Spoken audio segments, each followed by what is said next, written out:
इसमें सऊदी अरब की जानिब से ऐलान किया गया है OIC में शामिल 57 ममालिक समेत सारी मुस्लिम दुनिया इसराइल को तस्लीम कर लेगी। क्योंकि OIC में तो पाकिस्तान भी है, और अगर सऊदी अरेबिया और बाकी सारे लोग तैयार हो जाते हैं तो पाकिस्तान क्या करेगा। यहाँ तो बहुत ख़तरनाक पब्लिक ओपिनियन है। अरब दुनिया अब इजराइल को तस्लीम करने के ऊपर भी एक दफ़ा फिर बात हो गई है, फिर बता रहे हैं किस तरह किया जा सकता है। अमेरिका के साथ आर्म्स डील नहीं, फ्रांस के साथ आर्म्स डील सऊदी अरेबिया करने जा रहा है $30 अरब की। तो आप खुद ही सोच लीजिए कि दुनिया, मुसलमान दुनिया कहाँ जा रही है, जो अपनी आज की इस वीडियो में पाकिस्तान मीडिया बात कर रहा है दुनिया के बाकी मुस्लिम देशों की तरफ से पाकिस्तान को बड़ी लात के बारे में। अब जैसा कि हम जानते हैं कि पाकिस्तान दुनिया के बाकी मुस्लिम देशों के मुकाबले अपने मजहब को लेकर कुछ ज्यादा ही सीरियस है।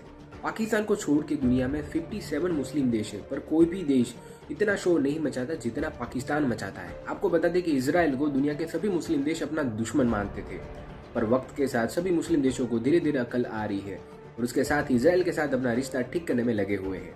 आज की तारीख की अगर हम बात करें तो OIC, जो कि मुस्लिम देशों का दुनिया का संगठन है, जिसका पाकिस्तान भी एक सभ्य देश है, उसके ज्यादातर देशों को अब इसराइल के साथ कोई खास दिक्कत नहीं बची है। सिर्फ और सिर्फ पाकिस्तान ही है जो अब इसराइल को लेकर शोर मचाता है। दोस्तों, पाकिस्तान भले ही न्यूक्लियर पावर देशों पर अपनी चीथड़हाल इकोनॉमी की वजह से पाकिस्तान दुनिया के ज्यादातर मुस्लिम देशों के मुकाबले बहुत ही पिछड़ा हुआ देश है। सऊदी अरब जैसे देशों के सामने अगर हम बात करें तो पाकिस्तान की कुछ भी औकात नहीं है, और यही वजह है कि पाकिस्तान मीडिया को लग रहा है कि आने वाले वक्त में OIC के देश पाकिस्तान को आइसोलेट कर देंगे। इसराइल की मुद्दे को लेकर पाकिस्तान मीडिया में और भी क्या चर्चा हो रही है, वो देखने के लिए शुरू करते हैं इस वीडियो का अगला भाग। दुनिया तब्दील हो रही है, बिलखसूस मशरिक़ वस्ता और एशियाई ममालिक नए ब्लॉक्स और नए इत्तेहादियों की तलाश जारी है। नाज़रीन, माजी के दुश्मनों में कुर्बतें पैदा हो रही हैं। इजरायली वज़ीर आज़म के दौरा UAE, 20 अमरीकी यहूदी रहनुमाओं का दौरा सऊदी अरब, और अब सऊदी अरब की जानिब से इजराइल के साथ मशरूत ताल्लुकात कायम करने के हवाले से हालिया बयान अहमियत इख्तियार कर गया है।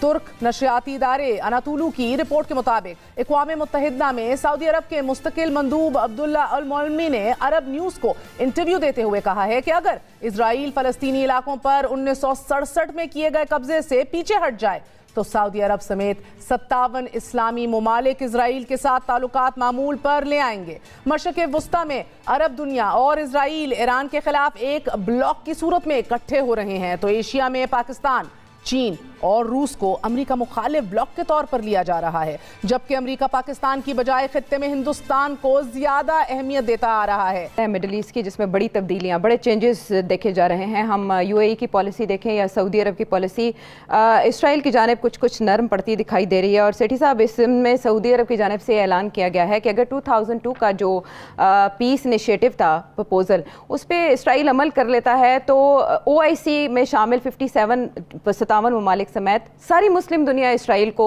तस्लीम कर लेगी। ये बहुत बड़ी डेवलपमेंट नहीं है आपके ख्याल में? आयशा, बहुत बड़ी डेवलपमेंट है, क्योंकि OIC में तो पाकिस्तान भी है, और अगर सऊदी अरेबिया और बाकी सारे लोग तैयार हो जाते हैं तो पाकिस्तान क्या करेगा। यहाँ तो बहुत ख़तरनाक पब्लिक ओपिनियन है अगेंस्ट रिकग्निशन ऑफ इसराइल। वही बात आ रही है आगे, जिस तरीके से हालात चल रहे हैं ना आयशा, और जो ब्लॉक्स बन रहे हैं, आपको यहाँ एक ऐसी तकड़ी अवामी हुकूमत चाहिए जो कि ये सारा बोझ उठा सके, क्योंकि बहुत सी कड़वी गोलियाँ खानी पड़ेंगी इसमें और खिलानी पड़ेंगी, और कोई मैंडेटेड प्राइम मिनिस्टर ही ये चीज़ें फैसले कर सकता है। अमेरिका के साथ तल्लुकात, इंडिया के साथ तल्लुकात, OIC के अंदर इसराइल। अब देखिए, और ये बाय द वे सिर्फ ये नहीं, जिस किस्म की इस्लामाइजेशन पाकिस्तान में हो रही है उसके ऊपर भी बड़े सवाल खड़े होंगे। देखिए, हम लोगों ने ये कहाँ से रेडिकलिज्म आई, सऊदी अरेबिया से आई। ये सारे ग्रुप्स जो थे, सियासी जमातें थीं, इनको सब फंडिंग सऊदी अरेबिया या UAE से होती थी। आहिस्ता आहिस्ता वो बंद हो गई है, सबको पता है इस बात का। अब नाम नहीं मैं लूँगा सियासी जमातों का, मगर सारी सियासी जमातें इनके तल्लुकात सऊदी अरेबिया से थे, और UAE स्पेशली सऊदी अरेबिया से, और एक ज़माने में इराक़ से, सद्दाम हुसैन से भी थे। अब वो ख़त्म हो रहे हैं। सऊदी अरेबिया जिस पाथ पे, जिस राह पे चल पड़ा है अंडर MBS, वो बहुत ही एक रेडिकल किस्म की चीज़ होने जा रही है। अभी मतलब है कि अभी वो इसराइल को आप समझते हैं रिकग्निशन कितना बहुत बड़ी बात है। वो तो इसराइल को इनवाइट कर रहे हैं कि वो आएँ और इन्वेस्टमेंट्स करें सऊदी अरेबिया में और UAE में, और UAE की गवर्नमेंट तो उनके एम्बेसडर्स वगैरह वो वहाँ उनको आगे पीछे हो रही है। अब बात यह है कि ये एक अंडरस्टैंडिंग हुई थी। अभी उस अंडरस्टैंडिंग के अंदर डोनाल्ड ट्रंप के ज़माने में इन्होंने कुछ डील्स हुई थी, और वो ये भी थी जिसके अंदर बड़े हथियार भी मिलने थे यूएई को और सऊदी अरेबिया को उनकी डिफेंस के लिए, F-16, F-35 and so on and so fourth, drones, जो कि अभी रुके हुए हैं क्योंकि अभी वो इजराइल वाला जो मामला है वो आगे नहीं बढ़ सका। और वो अब आगे बढ़ेगा, और वो बढ़ेगा, और वो जब बढ़ेगा तो सारा प्रेशर पाकिस्तान पे आएगा। मैं सिर्फ इस्लामाइजेशन की आपको बात बताता हूँ। अभी हाल ही में MBS ने अनाउंस किया था कि अब वो सऊदी कोस्ट लाइन जो है वहाँ एक नया जोन बनाने जा रहे हैं। वो मतलब है दुबई से भी आगे बढ़ रहे हैं। वो बीचेस, टूरिज़्म, वो चीज़ें जो कि यहाँ ममनू हैं, वो सारा कुछ वहाँ करने जा रहे हैं। अभी हाल ही में उन्होंने ख़वातीन को ड्राइविंग की इजाज़त दे दी, जो कि सदियों से कभी इजाज़त नहीं थी। अब लेटली उन्होंने ये भी आज ऐलान होने हो गया है कि अब अबाया पहनना भी कंपलसरी नहीं है वहाँ, तो और आप बस रिस्पेक्टेबल कपड़े पहने हो ख़वातीन ने। ये तो इनकलाबी चीज़ है from the point of view of Saudi Islam. और यहाँ तनकीद होनी शुरू हो गई है सऊदी अरेबिया की पहली दफ़ा कि जी ये MBS कर क्या रहा है। तो ये रोल बैक हो रहा है उस वहाबिज़म का जो कि सऊदी अरेबिया में 70 साल से और उससे ज़्यादा से उसके किंगडम ऑफ साउथ के साथ जो अलायंस था वहाबिज़म का विद द रॉयल फैमिली, वो टूट रहा है। और उसके साथ जो एक्सपोर्ट ऑफ इस्लाम थी, जो पेट्रो डॉलर के साथ आई थी, वो भी ख़त्म होने जा रही है, रिवर्स होने जा रही है। तो मैं ये समझता हूँ कि इस किस्म की फंड्स की रिक्वायरमेंट है और आवाम की बेहतरी के लिए ये वो जो 400 अरब डॉलर का प्रोजेक्ट है, वो कितना, $400 बिलियन, वो प्रोजेक्ट MBS बनाने जा रहा है वहाँ कोस्ट के ऊपर।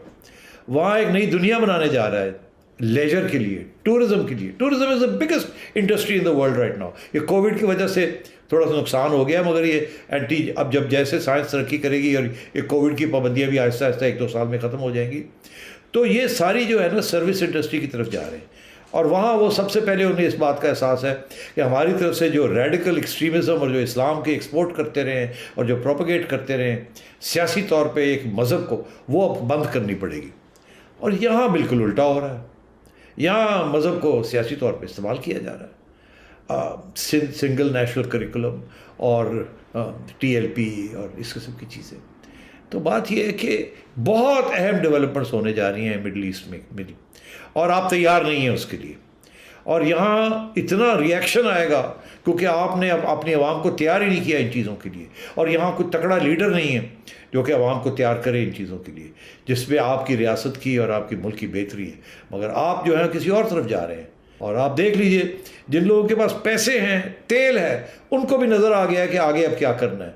आपके पास तो कुछ भी नहीं है और आपको फिर भी नज़र नहीं आ रहा कि आगे क्या होने जा रहा है और आपके साथ क्या होगा। क्या आप देख लें, यहाँ हम कह रहे हैं कि फ्रांसीसी सफ़ीर को निकालें और वहाँ फ्रेंच प्रेसिडेंट की वेलकम किया जा रहा है, जफ्फियाँ डाली जा रही हैं और आर्म्स डील्स हो रही हैं।